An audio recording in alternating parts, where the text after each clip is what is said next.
So we are doing the impacts of climate change, mental health. By Niyant Ganesh. Precious Conteh, and Lamira Jackson. So the main points we decided to focus on was systematic, behavioral, and imbalance. My main point talks a lot about the systematic.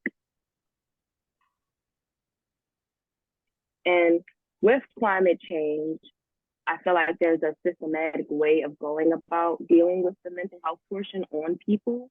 And so that really ties into what this first quote is saying. It says rising temperatures, heat waves, floods, tornadoes, hurricanes, droughts, fires, wildfires, and glaciers, along with the disappearance of rivers, desertification can directly cause human pathologies that are physical and mental.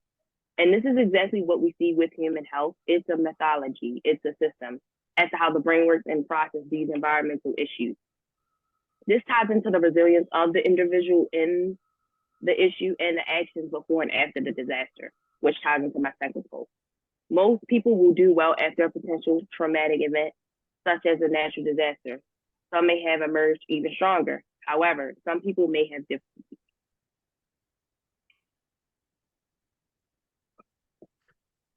So for my point, I want to focus on how climate change impacted behaviors and how that ultimately resulted in an increase in mental health illnesses.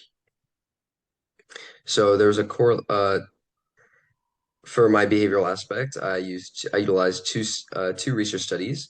This first one found a correlation between temperature and behavior, and how with the increase of temperature, through heat waves, aggressiveness, mood disorders, and anxiety disorders all increased.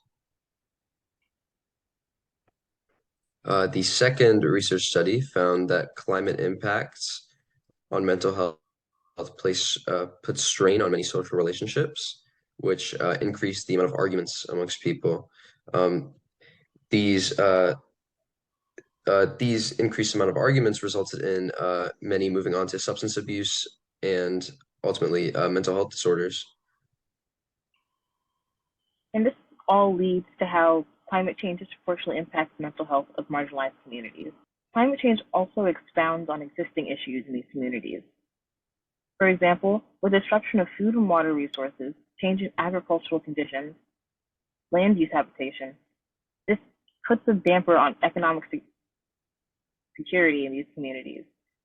And regarding their physical health, climate change leads to a rise in vector-borne water, food-borne diseases, and respiratory conditions, which negatively impacts the physical health of these people. And lastly, climate change as a whole increases the increases the amount of trauma-inducing events such as hurricanes and events that lead to death. And without the resources to already deal with issues that exist in those communities, it makes it harder for these people. In a study described by Etwali and L, they describe how much of Africa is susceptible to mental health issues. For example, due to poverty, governance challenges, limited access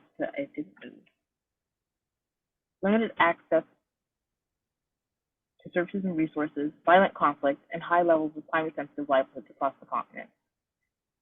To start off, climate-sensitive livelihoods are already being threatened as there's projected food insecurity increase due to the decreased maritime productivity and interruption of food production. And in East Africa, there's a higher flooding risk, which is expected to negatively impact infrastructure and health, and also equally vulnerable to increased heat and drought, which leads to migration in search of stability and safety.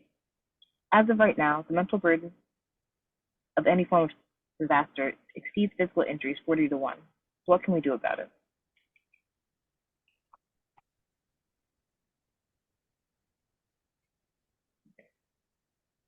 In these same disastrous circumstances, it also inspires altruism, compassion, optimism, and fosters a sense of meaning and personal growth. It is important that we come together to research climate change and supplement its impacts on humanity. It's possible to salvage, rebuild, and console amongst the chaos and loss of a changing climate. We just need to come together first. Thank you for your time. Have a good day.